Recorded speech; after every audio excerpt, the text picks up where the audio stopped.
All right. We're going live in 10.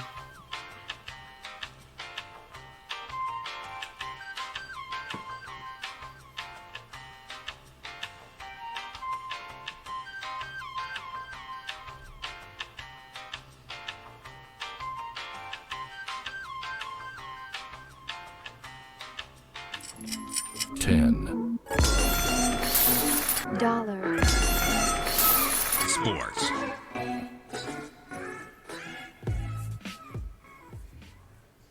All right, everybody. How's it going? It's your host, Moose. Coming to you live on Saturday night here in Austin, Texas. Hope you're having a great night. Just gonna be me tonight. Emrod is family time at Disney World for his son's birthday. Happy birthday, Cruz, if you're out there watching. Hope you're having a great evening.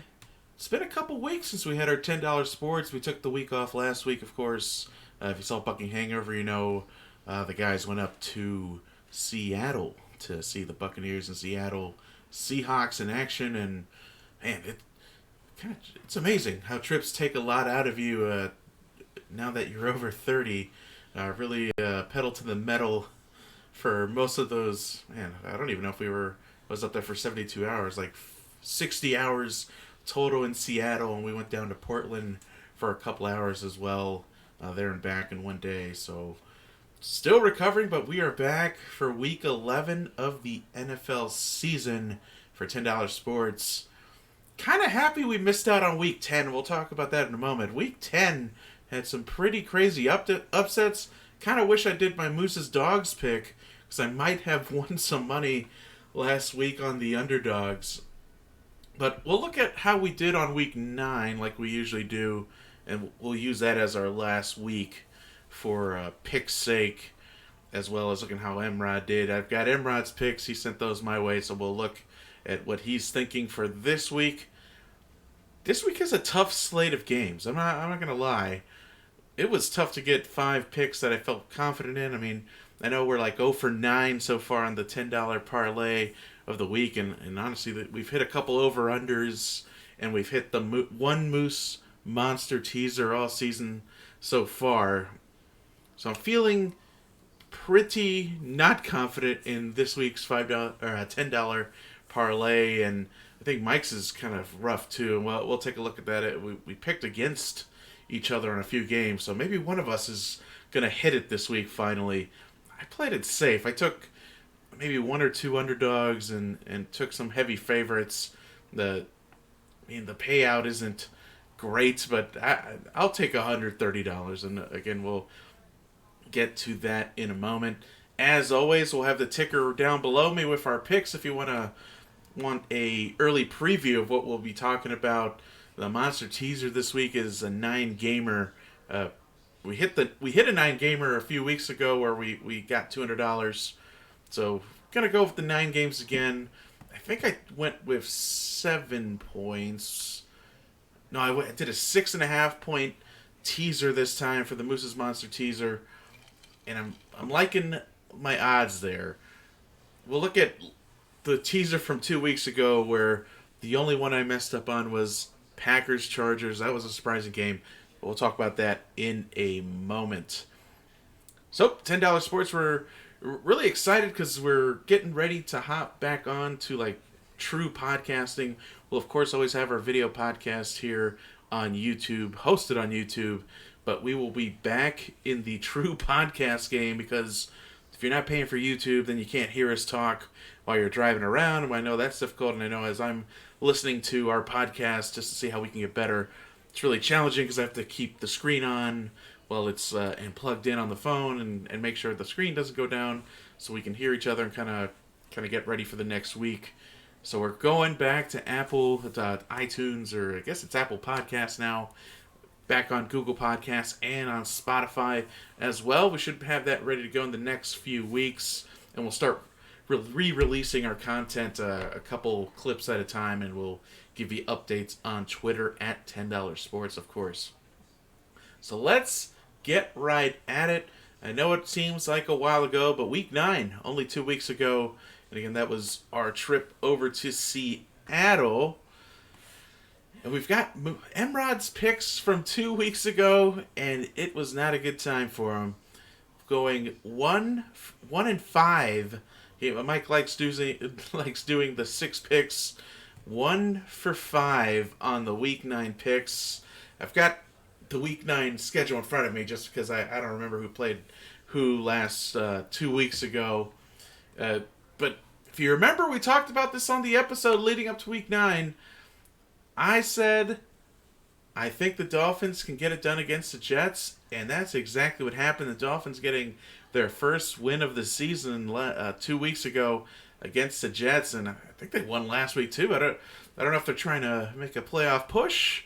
Maybe they had some insider information on Tua going down this week, and they're not going to be tanking for Tua any longer. I don't know what's getting into the Dolphins, but they are now, I think, 2-6, 2-7, and they beat the Jets 2 weeks ago. Downfall for one of Mike's picks right there. Patriots, again, we weren't surprised on this one, and I'm kind of surprised Emrod went with them. When we always go back and forth about the Patriots, and 2 weeks ago they played the Ravens. Tough game against them, and the Ravens actually ended up on top. Kind of saw this coming because it's like the New England philosophy. Anyone they know that they're going to potentially play in the playoffs, they do not like showing all their cards. And that's what I think happened.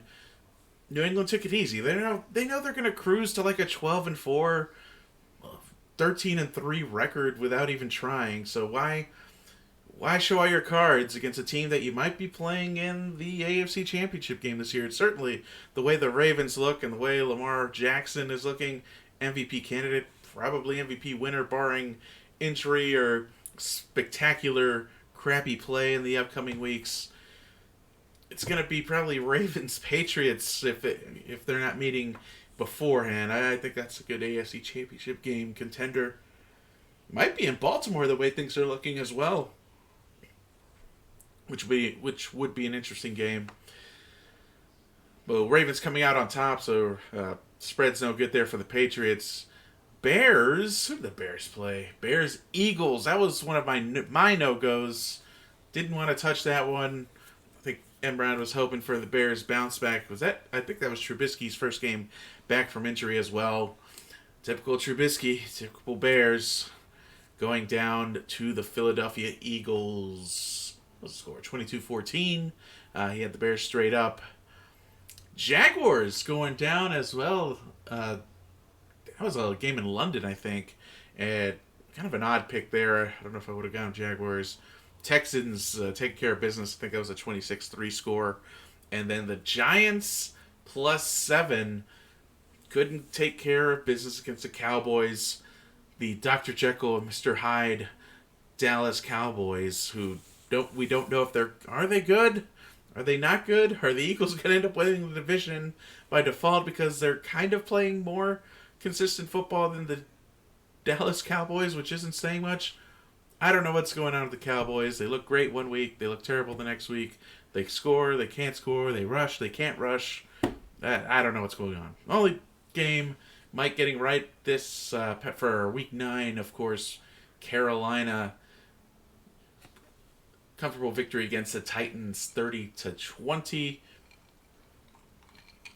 Again, that was a week removed from the Buccaneers at Titans game where the Titans pulled one off at the end with some questionable officiating that may or may not have cost the Buccaneers a win in that one. Probably shouldn't have been as close to rely on one play call. So Emrod's 1-for-5. Of course, I didn't do much better. I think I went 2-for-3. Let's take a look.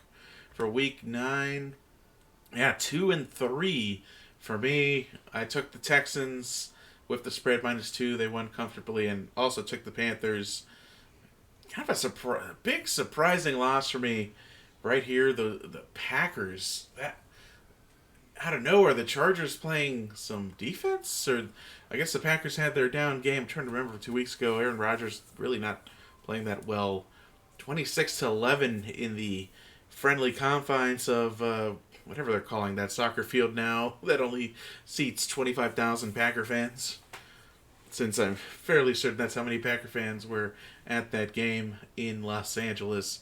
That was a surprising game for me. And that actually ended up costing me the Moose's Monster teaser as well. I had Packers like +4 with the spread, and it wasn't even in range. Lost $200 on the Packers there, so still mad at you, Packers.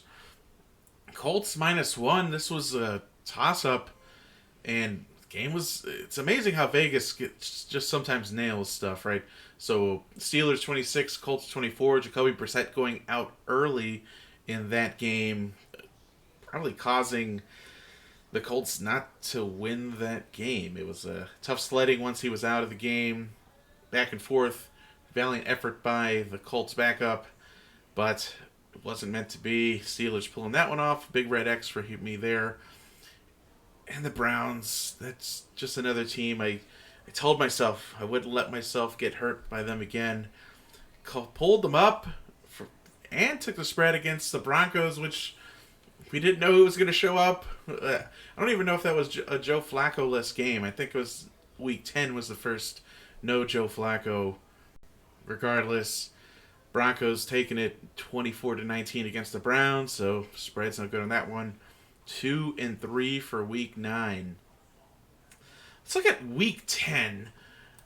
And I'm gonna change my notes here. There were some crazy games in Week 10, and I was we were joking with Emrod because Emrod also didn't do picks.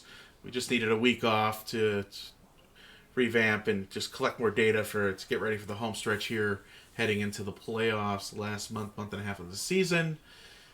Crazy upsets. I know I would have lost everything I had because probably the Saints would have been on every ticket I made.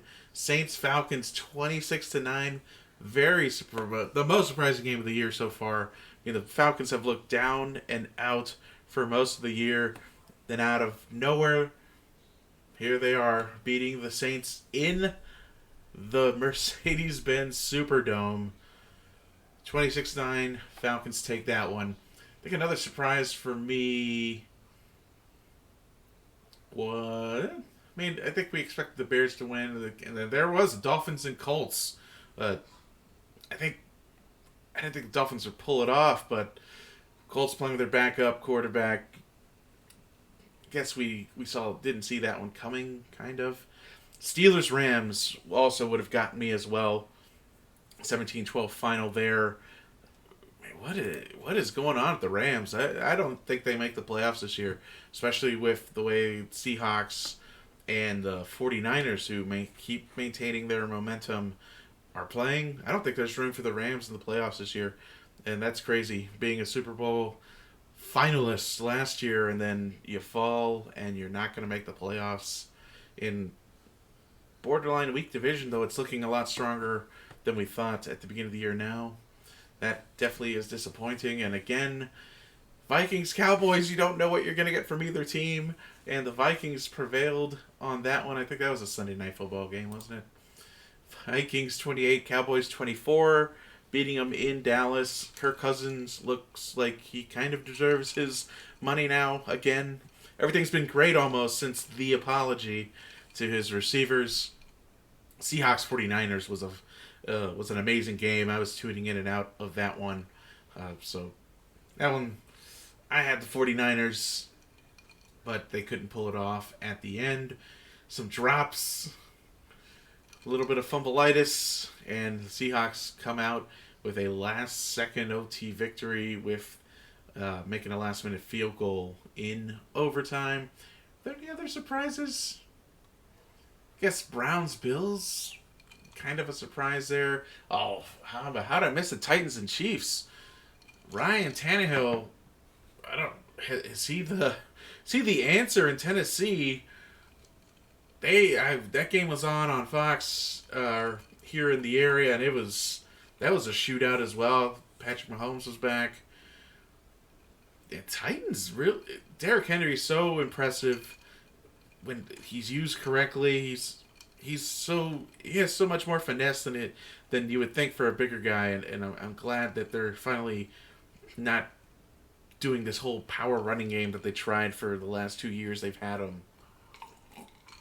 Just kind of letting him do his thing, and he's running for over 100 yards every game now. Wish I had you on my fantasy team still. So that's kind of the big stories from Week 10. Again, really happy I didn't put any money on there. The Saints game probably would have got me pretty good, and I know that would have been on the teaser. And man, they were almost. It was almost a 20-point loss by the Saints. So no teaser would have saved it as well.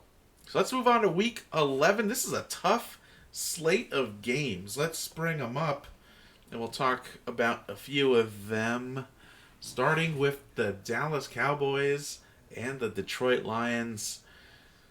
This is on my no-go list. You won't even see. I don't even think I put it on the Moose's Monster teaser for the week. I wanted to stay away from this one. Ugh, this is just a tough one. The Lions. I mean, deep down, I think the Cowboys take this one, but just never know. I feel like the Lions have been playing a kind of a plucky game, and this could be a game that they could pull out. Especially with the Cowboys being unpredictable. You don't know what Dak Prescott's going to show up. You don't know if Ezekiel Elliott's going to run for 200 yards or 20 yards. Their offensive line has been really, again, I think the word to use is unpredictable. They are either dominant or they are having a really bad game. And their defense has been letting them down recently. Honestly, they just letting teams off the hook. Especially they had to come back against the Minnesota Vikings, but ultimately couldn't hold it together. Broncos Vikings, I think that's a heavy Vikings victory. I think they covered the spread on that one as well. I think that appears on the Moose Monster teaser, and we'll look at that in a moment. Broncos rolling with their backup quarterback. I think Joe Flacco might be self-selecting out for the year. He gave it a go for the first couple weeks. Denver wasn't for him, and he might be on his way out of Denver. The Joe Flacco era might be done already. Saints Buccaneers, for me, this is a tricky game. We talked about it on Buc'ing Hangover in our What's Next segment. I just don't see the Saints losing 2 games in a row. I don't see Drew Brees having 2 bad games in a row, and as much as the Bucs have been containing the running games of most opponents that they play, I mean, I feel like they're due to have a little bit of a letdown. I mean, I guess it's helpful it's in Tampa Bay. It's going to be a mostly pro Saints crowd. Only 40,000 at the game against the Arizona Cardinals last week. It's one of the smallest Buck crowds in recent history, actually. So you can bet should be plenty of Saints fans at this game. This is a game I can see the Bucs pulling off. It's just, I'm going to play the stats, and I'm going to play the law of averages on this one. I just don't see, the Saints have to bounce back. There's no way that they're going to be putting it in reverse for the rest of the season.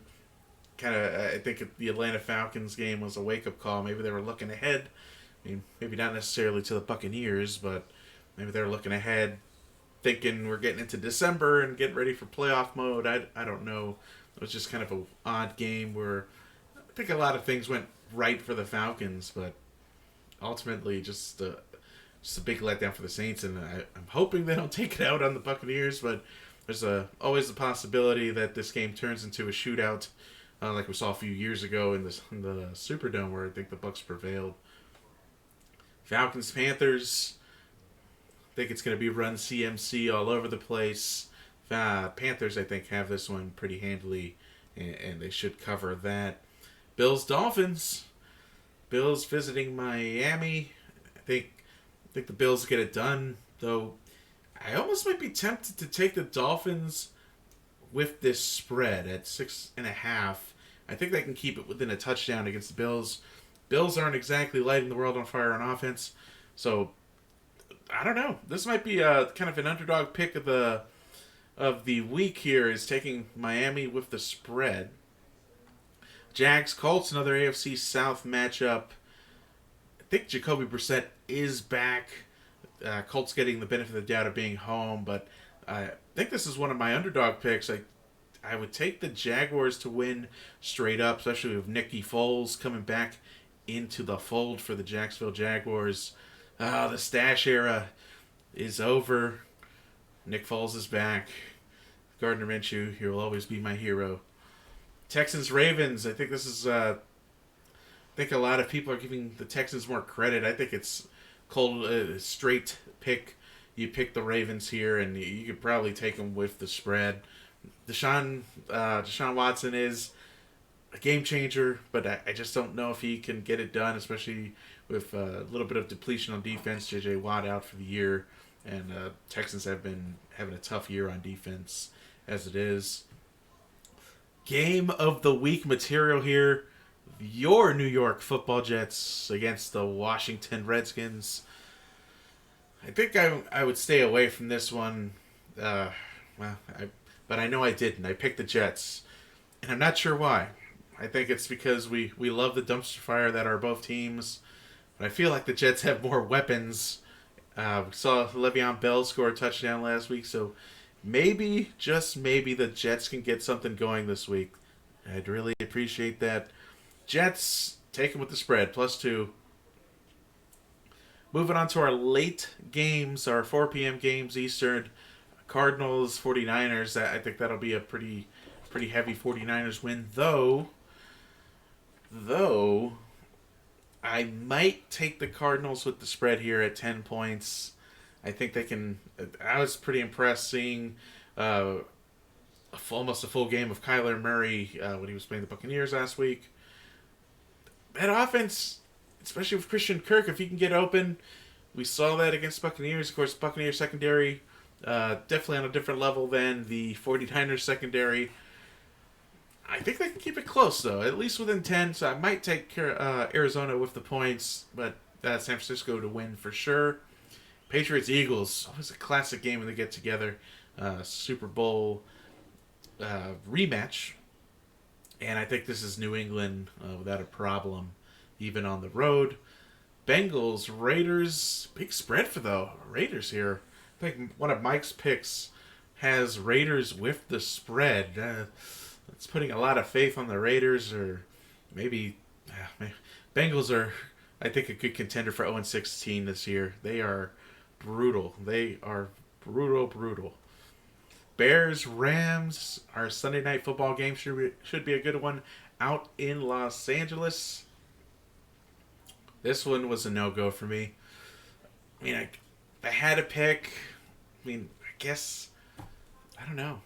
The Rams have just not played well. I guess I would take the Rams. Definitely not the spread. I'd probably take the Rams to win straight up. Bears might be able to keep it within the 6, but I'd probably buy a few points here. And then your Monday Night Football game, Chiefs, Chargers. Chargers playing better as of late. And Patrick Mahomes is getting back into the groove as he was out a few weeks for his dislocated knee. I think this is a slam dunk Chiefs pick here. So again, don't mess me up again, Chargers. Just don't do it. I would take the Chiefs here, no problem, straight up. And I think I did, actually. So let's take a look at those picks for this week. As we usually do, we'll go with Emrod's picks first. Oh, look at that. He's got the Saints with the spread. It went up to, gone up to 6.5. He bought him at 5.5, so a little bit of value there for him. I mean, I like the pick. I mean, I don't think the Bucs pull this one off, and I don't see it being close. Or at least, probably Bucs losing by a touchdown. I don't think it'll be a field goal game. So I like the Saints pick. I think the Raiders pick is a little risky, to say the least. 11 points on the Bengals. I mean, I think the Bengals' average margin of loss, I think, this year, I'd have to take a closer look, but it has to be at least 20 points. So maybe that's a safe bet, taking 11 there. Taking the Jets for the straight-up win against the Redskins. I like that pick. Falcons, +4.5. His second underdog pick. Who are the Falcons playing this week? I know I just talked about it, but the Panthers. I don't know if I like that pick, Emrod. We'll see how that works out for you. I think it's going to be the Christian McCaffrey show and Kyle Allen taking care of business with a bad defense. And then Vikings -10. Vikings having one against the Broncos, and again, Broncos backup quarterback, no Joe Flacco, no anyone on the Broncos anymore. I think -10. I hate the big spreads, but I think this one is pretty doable. I think the Raiders one is doable as well, but I'm liking the Vikings of the Broncos. So good luck to you, Emrod. I'm liking this pick here right now. Let's take a look at Moose's picks, and I went straight up picks. No spreads this week on my $10 parlay. Taking the Jets. Gonna take the Ravens over the Texans. Gonna take the Jags. This is one of my underdogs here. The Jets being my other, I guess. They're a slight underdog. Taking the Jags, and then of course Chiefs and Panthers. All of these straight up. Kind of a safe slate for me. Only $131 on the 10. Emrod's was a little bit more adventurous. Almost $281 on his 10, and $131 for me. Monster teaser time. Of course, if you don't know what a teaser is, I feel it's a fun way to make a lot of picks and then add some points and see what happens. We hit one 2 weeks ago. Big $200 winner on, I think we put 15 in. This one we put 15 in as well. The way a teaser works is you pick games on the spread, and then you're able to buy kind of mass points for it, right? So we have 9 games here. The original spread for the Vikings and Broncos is 10, but I'm teasing 6.5 points across the board. So the Vikings just have to win by at least 3.5, or I guess by 4, for me to score on this leg, and so on and so forth. So we got Vikings -3.5, Panthers +2, Jags +9.5. I'm feeling pretty safe on that one. Niners got to win by 4. I got them at -3.5. Raiders, and I know this might be a little small to read. I'll have to see. I'll make them bigger for next week. Raiders brings them down to -5. Chiefs at +2.5. Saints at +1.5. So they basically just have to win. Patriots go down to, I think they're at +2 there. And then Ravens as well at +2. So feeling pretty good about all these. Of course, I said that 2 weeks ago, and then the Packers only scored 11 for their leg, and that's the only leg I lost on my teaser. It would have been another $200. Would have loved that. So that is Moose's Monster Teaser. Get those picks in now. You never know how the line changes as we get closer to the game. The over-unders. I actually put these in this week. I'm going all over here. I feel like the under, and I always talk about this, right? I feel like the under is the don't pass bet of craps. No one cheers for an under, right? So we're going all overs this week. I think the Bucks Saints game turns into a shootout. That's an easy over 50 in my opinion. Cowboys Lions. No Matt Stafford. Not sure if I'm liking the over now that I think about this. But we got over 47, so we'll see what happens. And Jets Redskins, they're really going for 38.5 points as the total. I think that was kind of a no-brainer there as well. Over 38.5 for the Jets and Redskins. Did our late games. I think I included the Sunday night game on this one. I went all overs as well. Over 45 for the Eagles and Patriots. Over 44 for the Niners and the Cardinals. And over 39.5 for the Bears, Rams. I guess they're anticipating another low-scoring game there. Maybe this is when both offenses come to life. I think this is one that's going to get me, though. The Bears, Rams. Pick records down below. Mike dropping at 18 and 32. I think I'm at 18, 19, and 2 pushes. So doing a little bit under 50% for me. Emrod having a tough year with, I think he was in the 39%, I think, if I did the math right on that. That brings us to the end of Live $10 Sports, episode 10. We've done 10 episodes of $10 Sports. Really excited about that. Thank you guys for your support. As always, don't forget to hit that subscribe button. Give us a like on our videos. And don't forget, we'll be getting on the real podcast game real soon. We'll give an update on Twitter. And you'll see our Twitters down below. There's Emrod at Balls Brews Bros. And I'm Moose, and I'm at $10 Sports, $10 Sports. Make sure to subscribe to us on YouTube. We always videotape our podcast. And again, we'll be releasing the audio files via Spotify, via Google Podcasts, and via Apple Podcasts as well. That has been it for this Saturday night. We will see you next week. We got a full slate next week. We got Buc'ing Hangover covering the Saints game. We'll have another $10 Sports, probably Thursday or Friday like we've usually been doing. And we've got Thunderdome Puckcast coming right at you in a few short minutes. Have a great night. It's been Moose. $10 Dollar. Sports.